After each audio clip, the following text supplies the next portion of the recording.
Day to day news Bharat में मैं श्रेया शर्मा आपका स्वागत करती हूं। अब बात करते हैं खबर की।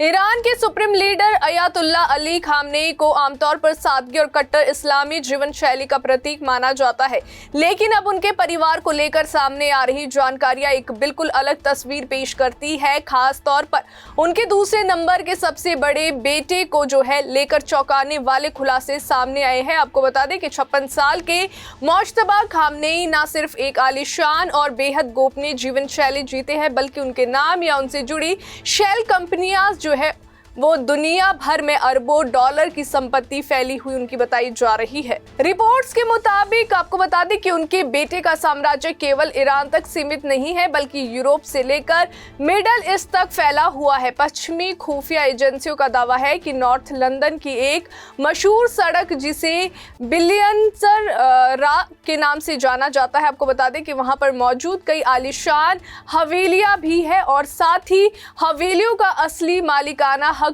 पर्दे के पीछे शेल कंपनियों के जरिए मुश्तबा खामनेई तक पहुंचता है। इन प्रॉपर्टीज के ऊंचे गेट, घनी झाड़ियां और बंद दरवाजे उस नेटवर्क की ओर कहीं ना कहीं इशारा भी करते हैं जो तेहरान से दुबई और फ्रैंकफर्ट तक फैला हुआ है। वहीं आपको बता दें कि बताया जाता है कि जो मुश्तबा खामनेई है वे ना तो सिर्फ ईरान की सत्ता संरचना में बेहद प्रभावशाली उन्हें माना जाता है, बल्कि उन्हें अयातुल्ला अली खामनेई का संभावित उत्तराधिकारी भी माना जाता है। आपको बता दें कि पश्चिमी खुफिया रिपोर्ट्स के अनुसार उनकी वित्तीय ताकत में वहीं गल्फ की शिपिंग कंपनियां, स्विस बैंक अकाउंट्स और ब्रिटेन में 100 मिलियन पाउंड यानी करीब 138 मिलियन डॉलर से ज्यादा की प्रॉपर्टी शामिल है। इन संपत्तियों का संचालन बेहद जटिल कॉर्पोरेट ढांचे के जरिए किया जाता है ताकि असली मालिकाना हक छुपा रहे।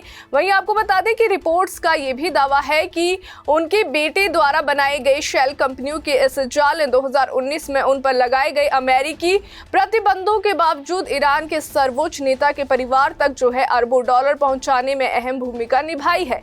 अगर उनके बेटे की बात की जाए तो संपत्तियों पर नजर डाले साथ ही तो उनमें लंदन के कई प्राइम इलाकों की रियल एस्टेट शामिल है। जानकारी के मुताबिक साल 2014 में उनके बेटे से जुड़ी एक कंपनी ने लंदन में एक आलीशान घर करीब 33.7 मिलियन यूरो में खरीदा था।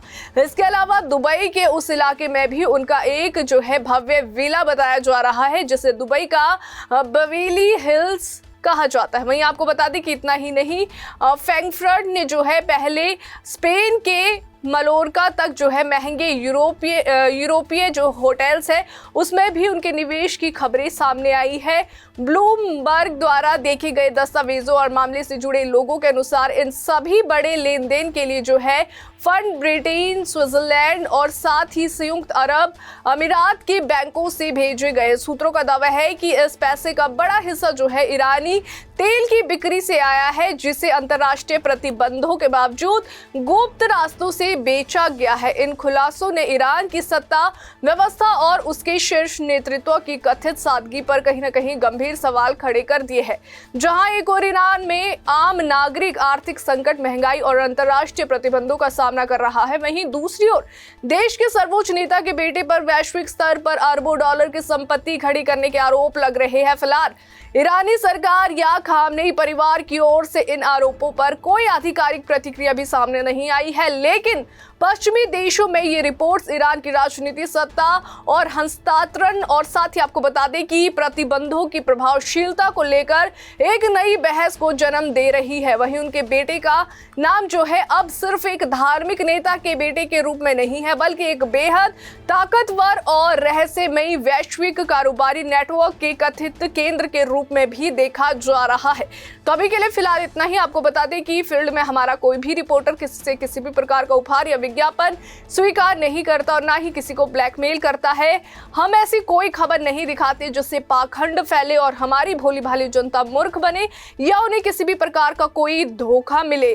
तो अभी के लिए फिलहाल इतना ही। देश और दुनिया की ताजा खबरें जानने के लिए देखते रहिए day to day news Bharat और हमारे चैनल को लाइक, शेयर और सब्सक्राइब करना ना भूले।